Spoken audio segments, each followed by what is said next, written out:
हम इस वक्त मौजूद हैं दौसा जिला के मुख्यालय पर और यहाँ कुछ महिलाएं आई हैं। ये महिला एवं बाल विकास विभाग की कार्यकर्ता हैं। इनसे सीधे पूछेंगे कि आज ये इकट्ठा होकर क्यों आए हैं, क्या रीजन रहा है। आप देख सकते हैं भारी संख्या में यहाँ महिलाएं आई हैं अपनी समस्याओं को लेकर। इनसे सीधी बात करते हैं, क्या समस्या है मैडम।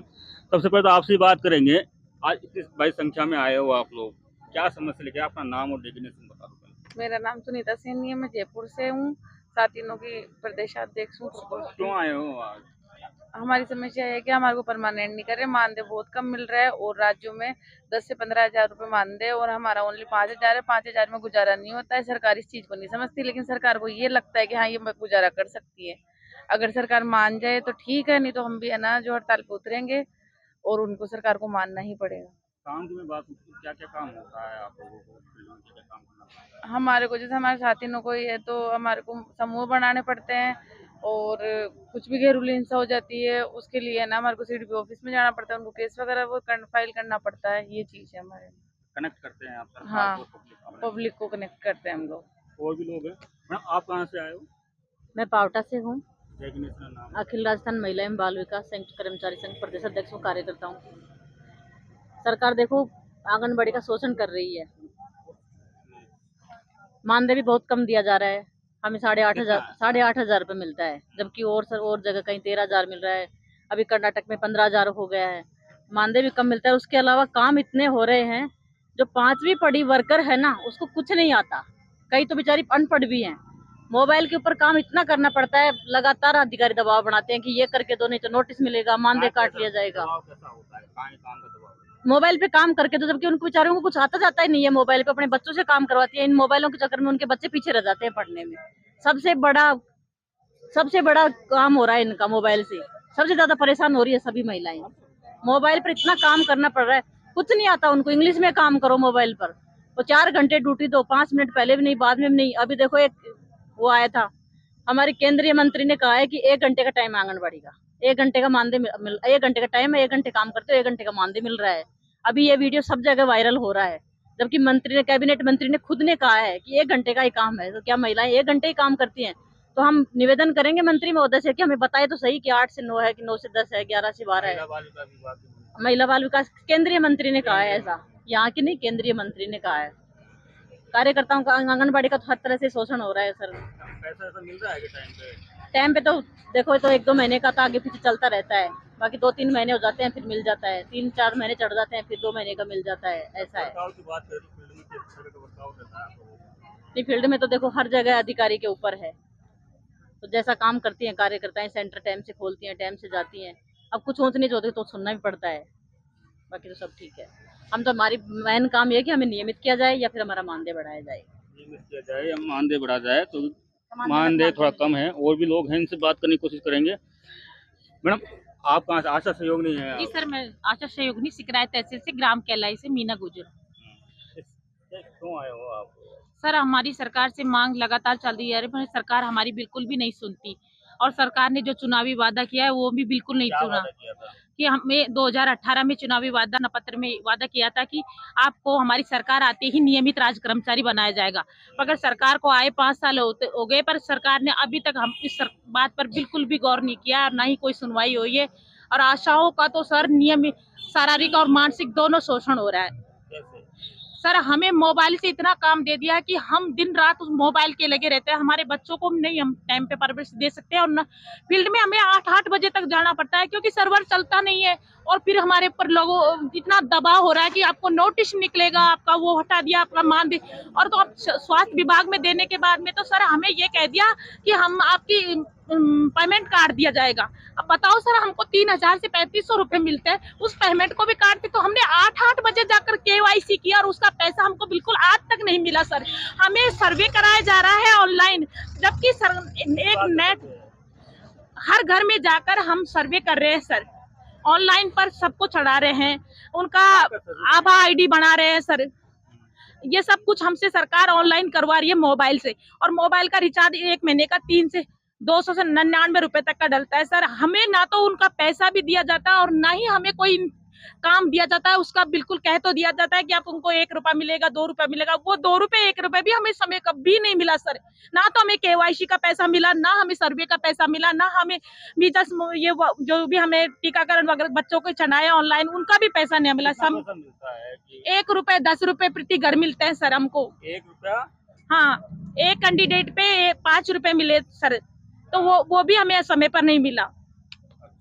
और कहाँ का पैसा नहीं? और सर हमें हमारा मानदेय भी समय पर नहीं मिलता और हमारा शोषण बहुत ही ज्यादा हो रहा है सर। हमें चिकित्सा विभाग में इतना काम दिया जा रहा है कि हम बिल्कुल भी हमारे अपने आप को सुरक्षित नहीं महसूस कर रहे हैं कि सरकार ने हमारे साथ इतना बुरा बर्ताव क्यों किया जा रहा है। हम दुखी हो गए सर, हमारी आत्मा दुखी होगी क्योंकि दिन रात काम करते हैं सर, इतना प्रेशर डाल रहा है हमारे ऊपर। सीएचओ पोस्ट लगा दी, सीएचओ पोस्ट ये कह रही है कि तुम्हें नोटिस निकालूंगी, तुम्हारी ये करूंगी। दिन रात ही काम करो सर, कितना पेमेंट दे रही है हमें सरकार। जो लाखों रुपए की तनख्वाह उठा रहे हैं वो यीशु में सोते हैं, सरकार उनको को नहीं जगाती। फिर हमारे साथ इतना अन्याय क्यों हो रहा है सर? अच्छा ये बताइए, विभागीय कार्य के अलावा कोई एक्स्ट्रा वर्क है क्या अलग डिपार्टमेंट का? एक्स्ट्रा जो हमारे स्वास्थ्य विभाग का वो काम है सर हमारे ऊपर बहुत ज्यादा। उस काम को हम इतना नहीं कर पा रहे। कई तो बिल्कुल आटी फटी है, वो कैसे करे सर? उन मोबाइल बच्चों से करवाती है, बच्चों की पढ़ाई में बाधा हो रही है सर। वो माँ बाप मम्मी जो बच्चों को लेके मोबाइल पकड़ा देती है बेचारियां, जो बच्चों की पढ़ाई है में बाधा हो रही है। बताओ सरकार को क्या करें हम कि सरकार ऐसे काम हमसे क्यों करवाती है? अगर सरकार इस तरह से नहीं हमारे मानिए, हमारा इसी प्रकार शोषण होता रहेगा सर। इस बार हम सरकार से चुनावी घोषणा को पूरा करवाने के लिए कुछ कह रहे कि हम आशाओं के लिए, आप महिला कर्मियों के लिए जरूर कोई सोचे समझे और कोई अच्छा फैसला ले ताकि हम सब खुश हो जाए, आपकी सरकार फिर से रिटर्न करे। अगर इस प्रकार सरकार ने चलता रहा, हमारी कोई सुनवाई नहीं, तो सर हम सब सड़क पे उतरेंगे, आंदोलन करेंगे। ये परेशानी है, आप समझ सकते हैं सर। आए हैं, बहुत सारी समस्याएं हैं, इस तरह के देखने में बड़ा दुख है काम को लेकर। बिल्कुल, वास्तव में जो है आंगनबाड़ी की कार्यकर्ता, सहायिका, आशा सेविका, ग्राम साक्षी सभी दुखी है। आर्थिक और मानसिक रूप से इनका शोषण किया जाता है। तो हम सरकार से मांग करते हैं कि चुनावी वर्ष है और हमने ये ठान लिया तो अभी नहीं तो कभी नहीं, तो हम पूरी तरह से तैयारी में हैं। कल हमारी जयपुर में समीक्षा बैठक है, उसमें निर्णय लिया जाएगा कि हमें आगे क्या करना। आज यहाँ पर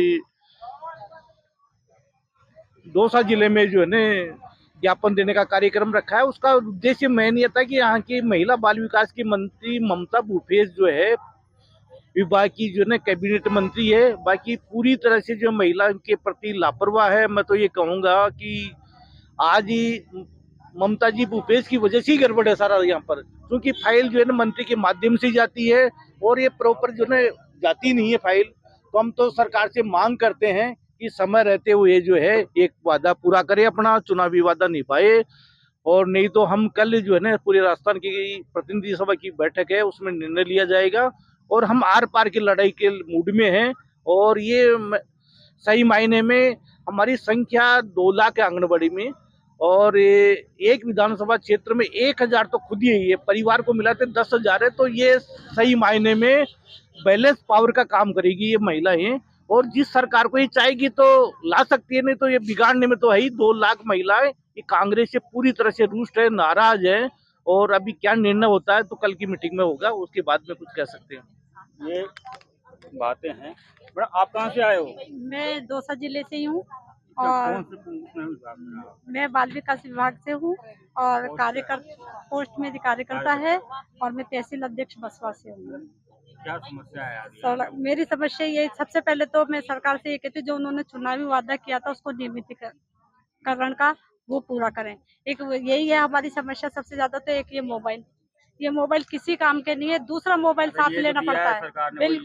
बिल्कुल बकवास है, क्योंकि कोई भी ऐप है जो इसमें खुलते नहीं है, दूसरा मोबाइल साथ में लेकर के हमको चलना पड़ता है। पैसा इसका समय पे पैसा नहीं दिया जाता, और जो जितने भी विभाग के काम है आंगनबाड़ी को क्यों सौंपते हैं?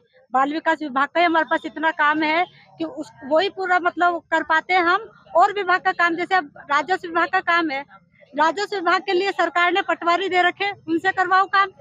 शिक्षा विभाग का काम है, शिक्षक लगा रखे, उनसे करवाओ काम। पंचायत विभाग का काम है, पंचायत में सहायक सेक्रेटरी दे रखे, उनसे काम कराओ। हम आंगनबाड़ियों के ऊपर क्यों डालते हैं? सारा काम हम सुबह से शाम तक इसी में लगे रहे। अपने बच्चों का हमारे को ध्यान दे, बच्चों से करो। कोई ऐसा ऐप है जो हमसे नहीं होता है तो बच्चों की पढ़ाई के अंदर दखल होती है। कोचिंग जाते हैं बच्चे, बच्चों की पढ़ाई की तैयारी कर रहा है, कोई मतलब सर्विस की तैयारी कर रहा है, कोई किसी की तैयारी कर रहा है, उनको दखल अंदाजी होती है। इतनी परेशानी हो रही है कि हर जगह से मतलब बच्चे भी क्या कह देते हैं, मम्मी आप आपका काम करो, है, लेकिन हमें और दबाव बना देते हैं इसके अंदर। जैसे कल कोई सूचना चाहिए पर मोबाइल में डाल दिया कि आपको कल की कल सूचना देनी है, तो ये कम से कम 2-4 दिन का टाइम तो मिले ना किसी भी चीज के लिए। हाथ तो हाथ। आप कहाँ से आए हो? मैं दौसा जिले से हूँ, दुब्बी से हूँ, आंगनबाड़ी महिला बाल विकास की दौसा जिला अध्यक्ष हूँ। हमारी समस्या यह है कि मानदेय टाइम से नहीं आता। हमें हर मतलब कोई भी विभाग हो आंगनबाड़ी पर दबाव डालता और हर विभाग है ना हमारे आंगनबाड़ी महिलाओं से सारा काम ले लेते और टाइम पे पैसा नहीं देते। जैसे हमारे सैनिटरी नैपकिन भी हमें बांटना पड़ता है और मेडिकल विभाग का भी कोई काम होता है थोड़ा बहुत वो भी करना पड़ता है हमें। पोसार हमारे 50 तरह का आ रहा है। आंगनबाड़ी केंद्रों पे बैठने के लिए जगह नहीं है, कमरा नहीं है। पोसार डाले, हमारे सैनिटरी नैपकिन डाले, ये हमारे बच्चों को बिठाए, हमारे खाना बनाने वाली का भी चूल्हा वगैरह बर्तन वगैरह उनके पोशार वगैरह सब उसी में रहता। तो हमें पहले तो हमारा एक कमरा चाहिए पर्सनल, हमारा सामुदायिक मतलब महिला बाल विकास का भवन चाहिए। भवन नहीं है, भवन चाहिए। महिलाएं उनसे बात करते हैं। आप कहाँ से आए हो मैडम? मैं ग्राम पंचायत बालाएड़ा से आई हूँ। मेरा नाम है केशपति मीना है, ब्लॉक बेजीपाड़ा है। मेरे सामने ये समस्या आ रही है कि जैसे महिला बाल विकास और महिला अधिकारिता ये दोनों डिपार्टमेंट है, अलग अलग से बोला है। अब हमको ग्राम पंचायत शासन बोला गया है। ग्राम पंचायत शासन बोला गया है तो कार्यकर्ताओं के साथ भी हमको काम सौंपा जा रहा है कि कार्यकर्ताओं के साथ मिलके आप काम कीजिए। हम उनके साथ काम करें। फिर आशा सहयोगिनी का कोई काम आता है तो उनके साथ भी हम पूरा काम करवाते हैं। तीसरे नंबर है जो अपने ग्राम पंचायत में जो भी मीटिंग होती है राजस्व विभाग से, वो पटवारी द्वारा होती है या शिक्षा द्वारा होती है। तो प्रिंसिपल है BLO को कह देता है, BLO अपने ग्राम पंचायत शासन को कह देता है। तो इस तरीके से हमारा बहुत ज़्यादा शोषण हो रहा है कि कम मानदेय में कि हम लगे थे उस टाइम हम 500 रुपये में लगे और अब हमको 4000 रुपये मिल रहे हैं। उसमें भी हम 4 में भी टाइम से वक्त से पैसा नहीं मिलता है। दूसरे नंबर हमारी शुक्रवार जाजिम बैठक होती है, हर शुक्रवार की जाजिम बैठक होती है। अलग अलग गाँवों में जाके समूह बनाना, समूह का गठन करना, किशोरी बालिकाएं उनका और भी महिलाएं हैं, इनसे बात करने की कोशिश करेंगे और जानने की कोशिश करें। आप कहाँ से आए हो? मैं रावास तहसील से आई हूँ और जो है ना ये समस्या बता रहे हैं और फील्ड में क्या दिक्कतें आती हैं आप लोगों का? फील्ड में तो जब जाते हैं तो सर्वर नहीं पकड़ते मोबाइल, और जो है ना सबसे बड़ी समस्या मोबाइल से काम करना। मोबाइल से काम करने में मान लो कोई पढ़ी लिखी है वो तो कर ही लेती है, लेकिन जो नहीं पढ़ी है वो तो अपने बच्चों को और डिस्टर्ब करती है। पैसा आ रहा है? पैसा नहीं आ रहा। जो डाटा डलवाने के लिए बोला है 200 रुपये वह भी नहीं आया, पेमेंट समय पर नहीं आया। मैं यही चाहती हूँ कि जो ये कट के पैसे आते हैं जैसे राज्य सरकार के अलग और केंद्र सरकार के अलग, तो मैं यही निवेदन करती हूँ सरकार से कि एक साथ मिलकर आए ताकि हमको भी पता चले कि पेमेंट आ चुकी है हमारी। पेमेंट की भी समस्या है, पेमेंट टाइम पे नहीं आता। अरे आप कहाँ से आए हो? मैं कैलाई से साइका बोल रही हूँ, शिकायत तहसील साइका। मैंने 60 साल नौकरी करी और रिटायर हो गए आप? हाँ, अब मैं रिटायर हो गई और मेरे को आधी तनख्वाह मिल रही है 4-5 महीने से, और अभी इस महीने की तो तनख्वाह भी नहीं आई। और मैं अधिकारी से बात की क्यों नहीं आए पैसा? नहीं आई तो है पर आधी आ रही है, मतलब अच्छा जो मिल रहा है उसमें भी आधा हाँ, है। उसमें से आधा आ रही है। नहीं कायम कट रहा है?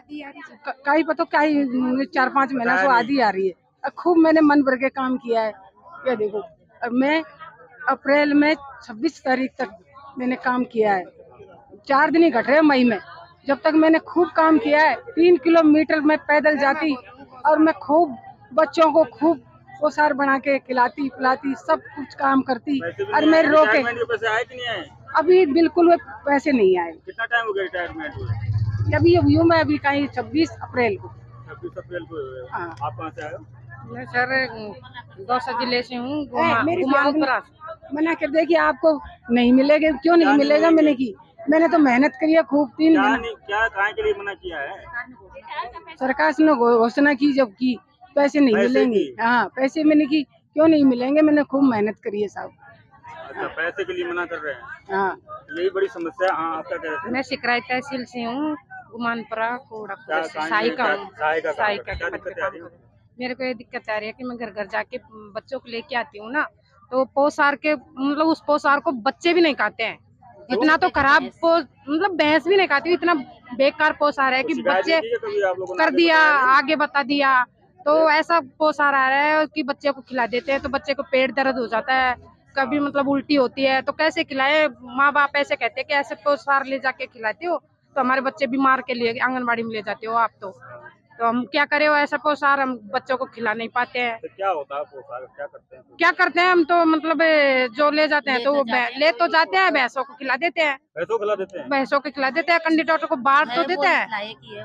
वो सारा ऐसा है कि इतना मतलब आदमी तो बड़े बच्चे तो जहाँ तक भैंस को खिलाते हैं ना तो भैंस भी मतलब बीमार हो जाती है इतना उसको, बेकार आता है। इतना बेकार पोसार दिया जाता है। और सर हमने इतना काम किया है ना, कभी हमको पीएमआई को फॉर्म भरते हैं ना, तो उनका भी कभी पैसा नहीं मिला है आज से एक्स्ट्रा मतलब। वर्कर से उसका पैसा नहीं आ रहा? हाँ, नहीं आ रहा है 1 रुपए भी, और तनख्वाह भी हमारे टाइम पे नहीं आई कभी कितना भी। दिन हो गया पैसा आए हुए? हमारा तो मतलब 6 साल हो गए मुझे लगे, आज तक 1 रुपए भी नहीं आया सहायिकाओं को किसी के क्षेत्र में। मतलब जहाँ तक सिकराई तहसील में गढ़ सेक्टर है ना, उसका तो 1 रुपए भी नहीं आया। तो आपके यहाँ से तो मंत्री जी है, मंत्री जी से भी हमने बोल दिया तो मंत्री जी ऐसे करे, देखते हैं मंत्री जी भी लापरवाही करती है, सुनती है, मेरे को वोट देना आगे के लिए, मैं करूंगी सब कुछ भी नहीं करती है। मंत्री जी भी नहीं सुनती है, महिलाओं के खिलाफ तो वो कुछ भी कदम नहीं लेती है, कुछ भी नहीं करती है। मंत्री जी ने क्या किया, खाक किया। मंत्री सिकराई ब्लॉक क्षेत्र से है, लेकिन महिलाओं के लिए सुनना चाहिए मंत्री को।